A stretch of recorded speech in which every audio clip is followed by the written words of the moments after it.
Boa noite, telespectadores. No programa de hoje vamos falar sobre a questão do suicídio. O Setembro Amarelo é um mês especialmente dedicado a isso. E nós vamos hoje conversar com a doutora Michele Castellan Sticker, médica psiquiatra, que vai nos falar então sobre esse assunto, trazer alguns dados e também desmistificar muitas coisas. Então é um prazer tê-la conosco. Tudo bem, doutora Michele? Boa tarde, tudo bem? Então agora o Setembro Amarelo, na verdade, vem como setembro de prevenção. É o momento onde a gente conscientiza, a gente busca conscientização sobre a importância da prevenção do suicídio. Verdade. E é tão importante que nós estaremos também veiculando esse programa no mês de outubro.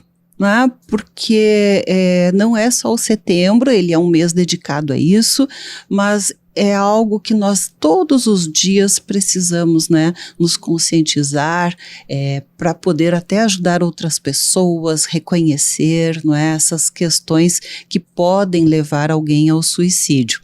Mas falando sobre o Setembro Amarelo em si, não é? Por que surgiu então e quando surgiu esta necessidade de se falar mais claramente, mais abertamente sobre o assunto?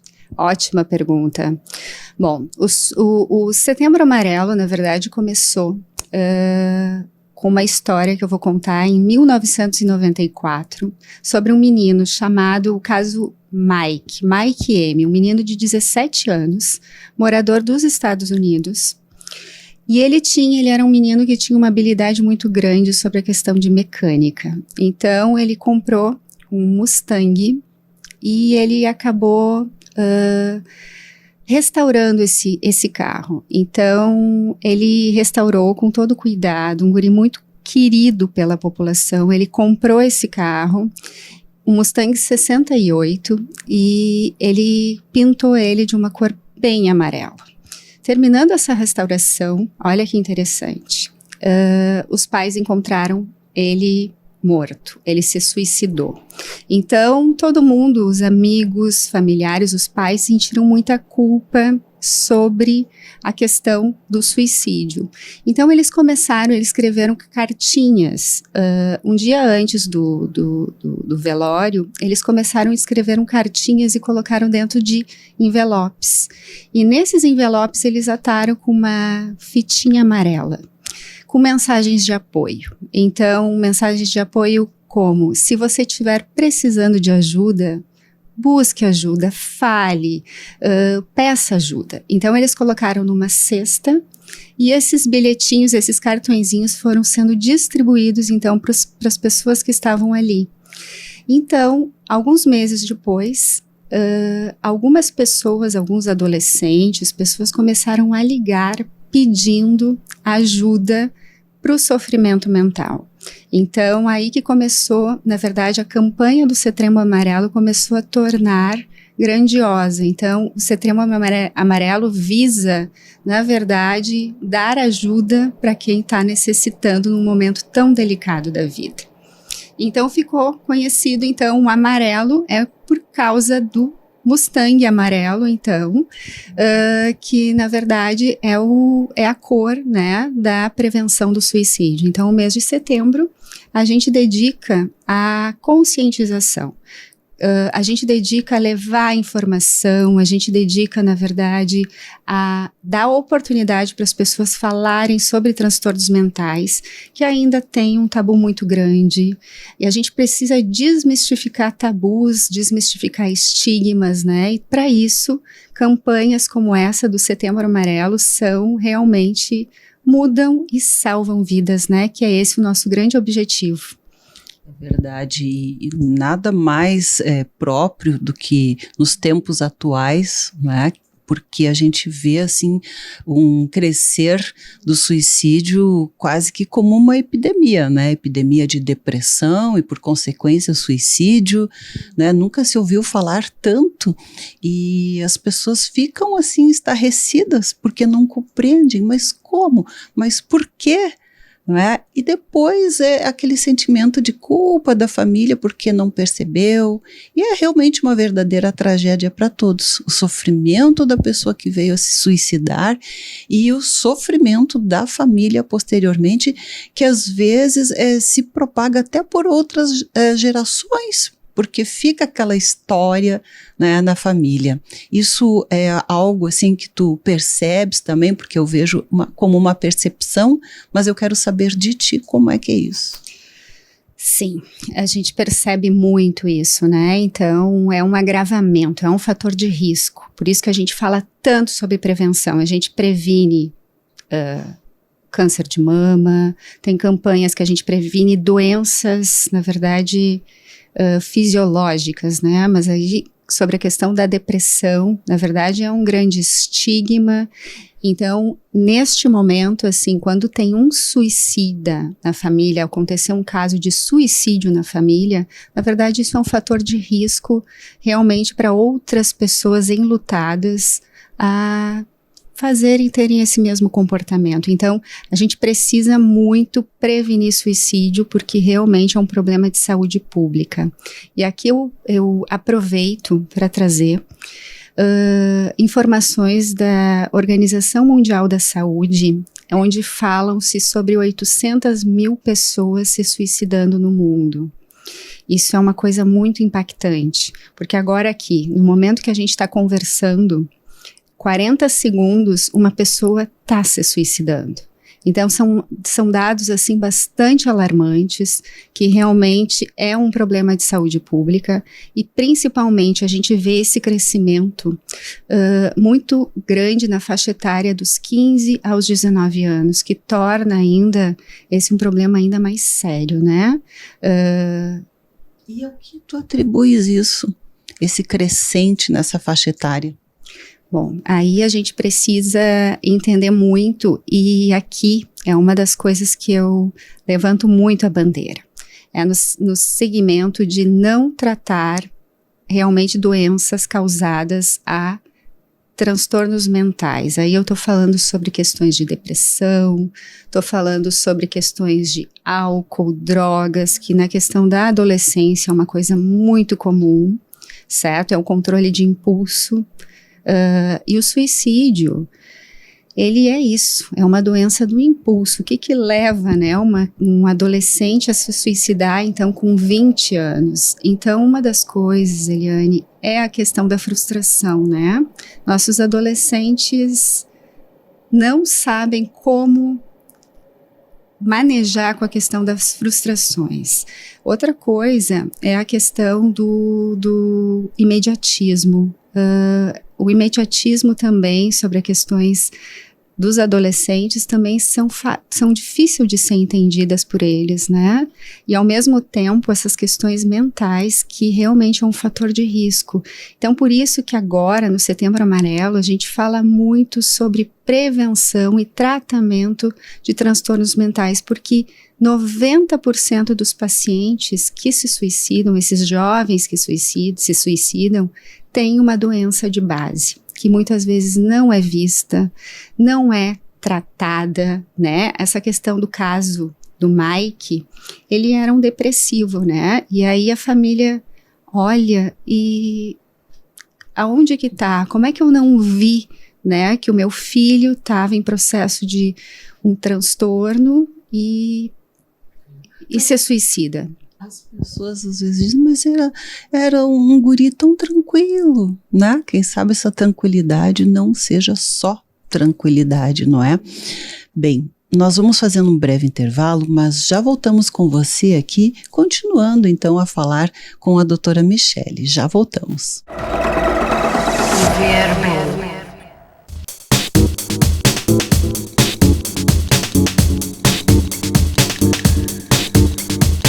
Estamos de volta e continuamos a falar com a doutora Michele Castellan Sticker, que é médica psiquiatra e nos falava há pouco sobre a questão do aumento de suicídio entre os adolescentes. E nos contou como é que começou aí, não é, o Setembro Amarelo, e aproveitando isso, doutora Michele, é difícil, às vezes, os próprios pais reconhecerem, né? A maioria das vezes a gente ouve dizer assim, mas era uma pessoa tão tranquila, né? Amigo, se dava bem com todo mundo, né? Então, como que a gente vai saber, né? A gente não tem bola de cristal, como se diz, né? Mas certamente existe alguma coisa que se possa observar ou pelo menos suspeitar, né? Para que se busque uma ajuda, um aconselhamento, né? E se saiba diferenciar, às vezes, uma preocupação excessiva do que é uma falta de preocupação, né? Ou está dentro daquilo que é o normal na adolescência, não é? Como saber? Bom, aqui eu coloco também para adolescentes e também para outras pessoas, tá? Como que a gente identifica? A gente precisa ficar muito em alerta sobre sinais e sintomas que as pessoas muitas vezes estão do nosso lado, estão nos passando e a gente não consegue reconhecer, né? Então, aqui eu trago mudanças de comportamento, né? Se a pessoa, se o adolescente, o adulto, o idoso, né? Eu acho que um fator de risco também. Eu colocaria aí 2 faixas etárias. Então, o adolescente de 15 a 29 anos, que a gente sabe que é a segunda causa de morte no mundo, é a questão do suicídio, perdendo apenas para os acidentes de trânsito nessa faixa etária. E aqui eu também estou observando uma parcela e um aumento significativo de idosos acima de 75 anos estão também cometendo suicídio, né?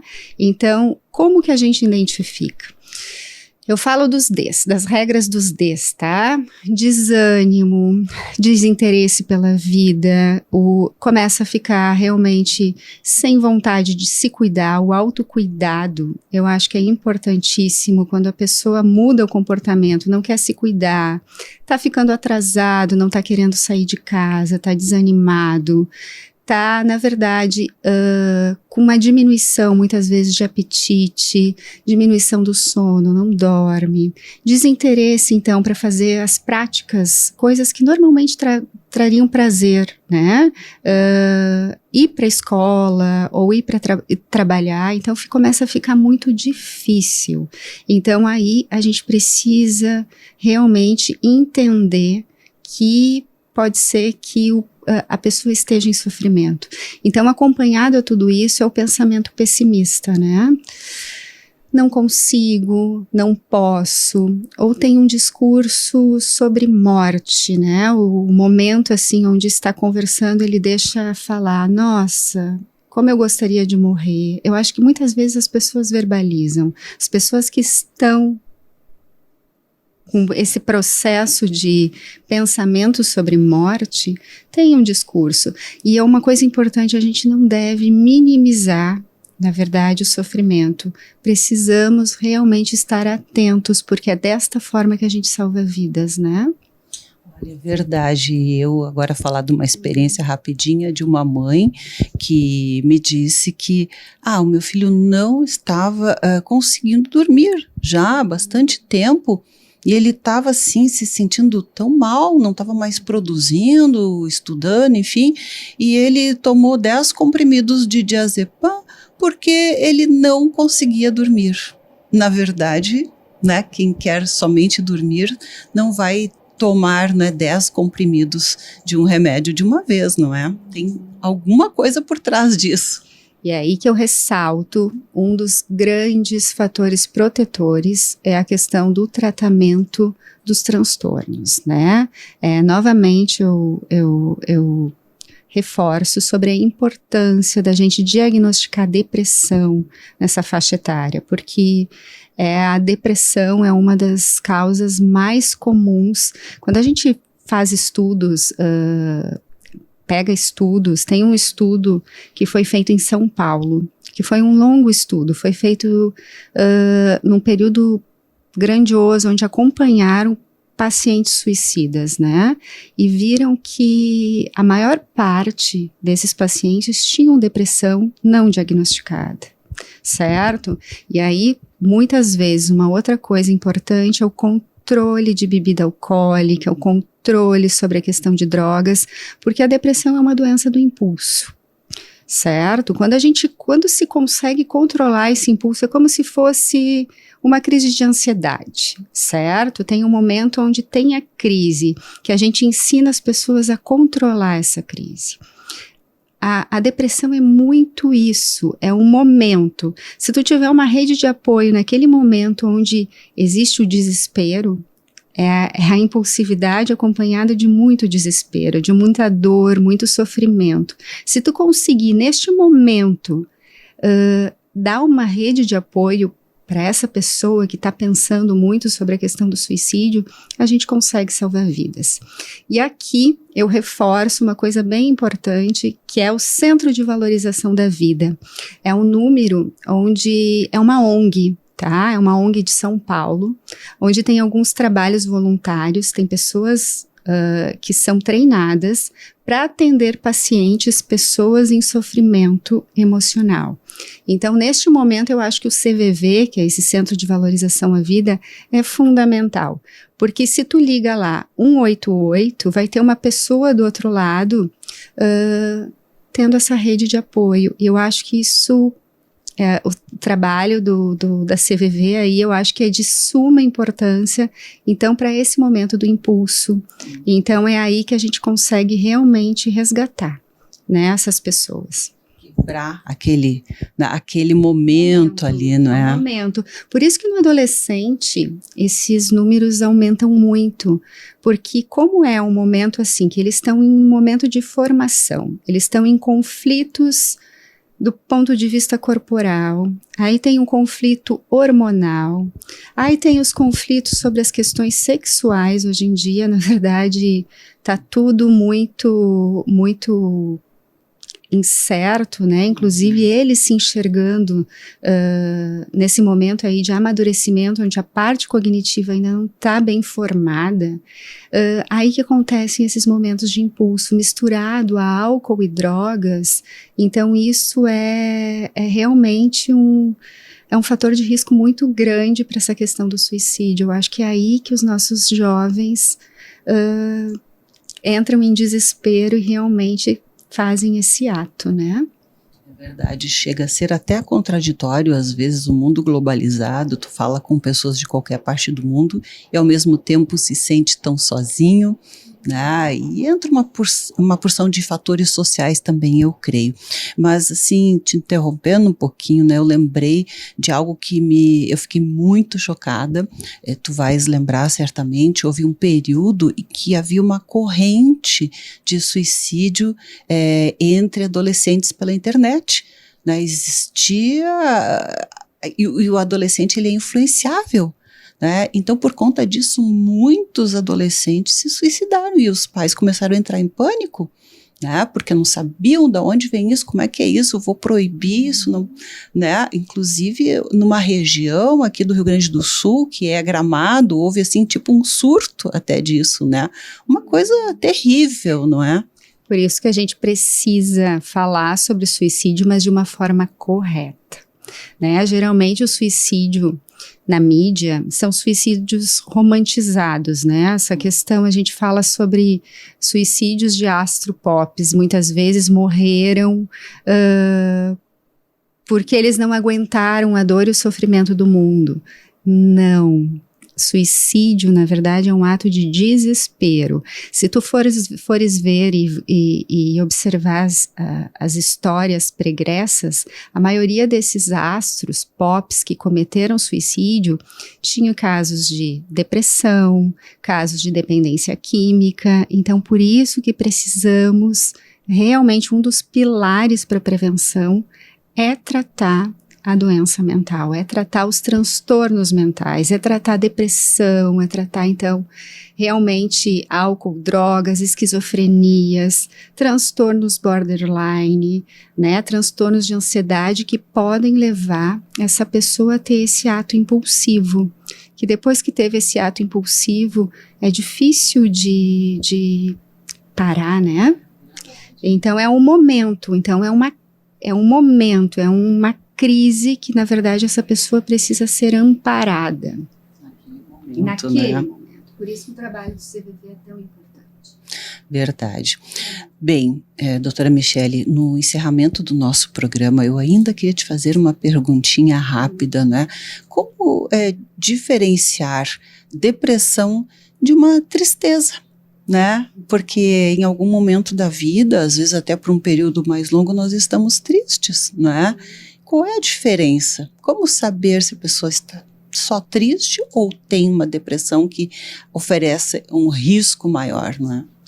Bom, a tristeza é um momento, tá? É um momento, por exemplo, que eu perdi alguém da família, perdi o emprego, né? É um momento em que eu me ressignifico, que eu penso. A tristeza é normal. É normal ficar triste. O que, na verdade, confunde um pouco é que também nas redes sociais a gente só vê coisas bonitas, coisas belas, pessoas sendo muito felizes. E não é assim. Tristeza faz parte daquele momento. A depressão, na verdade, é quando tu tem essa tristeza continuada, onde tu vai começar a trazer um transtorno para a tua vida. É um momento onde eu começo a me perder no sentido de não querer fazer coisas que normalmente eu gostaria de fazer. Então isso é contínuo, é maçante, é doloroso. A pessoa com depressão, na verdade, tem um grande esgotamento físico, né, quando não tratado adequadamente. Então é cansativo. A tristeza, na verdade, é aquele momento, tá? A diferença da depressão é que é patológico, né, onde esses sintomas de tristeza continuam se arrastando por meses, né, por anos muitas vezes. Eu não quero sair de casa, eu evito situações, não quero falar com pessoas. Então, esse é um dos pontos aí da diferença entre tristeza e depressão. Bem, doutora Michele, né, a gente ainda teria muitas coisas para conversar, não é? Porque o assunto realmente é muito extenso, mas eu creio que hoje trouxemos aí, não é, muitas informações já aos nossos telespectadores, e se você, né, quiser fazer perguntas, entre em contato conosco, né, nós estaremos trazendo aqui, né, para nossa amiga, colega, psiquiatra, né, que está aí, né, alertando as pessoas, convidando você que conhece ou que tem esses pensamentos, né, quem sabe suicidas, que procurem o CVV, né, 188. É 188. Isso. Eles têm sites, têm informações aí, mas pelo telefone é 188. E está lá, não é? Nas 24 horas, não é? Aquela coisa da madrugada também, alguém vai estar lá. Sofrimento. É que eu teria mais coisas para falar sobre isso, sobre uma coisa importante, que é um outro tripé aí que eu vejo como um apoio importante sobre a questão dos vínculos, né? Ter uma rede de apoio.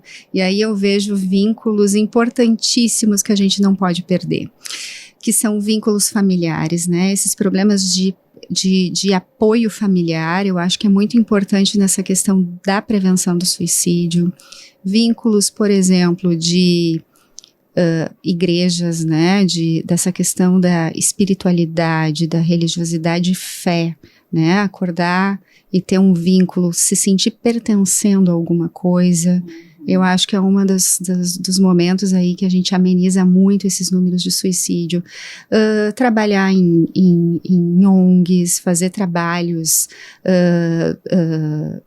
assim voluntários, entrar no voluntariado, eu acho que é uma outra coisa que restabelece vínculos, que eu acho que vínculo é uma das coisas que salvam vidas também, né? Com certeza. Bem, nós convidamos, né, você estar conosco novamente falando sobre isso, né, e prova disso foi a questão da pandemia, mas realmente dá muito ainda o que falar. Nós agradecemos hoje a tua participação, a tua presença conosco, muito obrigada. Obrigada, na verdade sempre é um prazer levar informações, principalmente falando sobre esse tema, que realmente é um tema que precisamos falar mais, né? Precisamos combater, então, tabus e falar sobre saúde mental. Muito obrigada. Obrigada a você, tá dado o recado aí. E nós voltamos amanhã novamente com o nosso Viver Bem. Até lá! Viver Bem.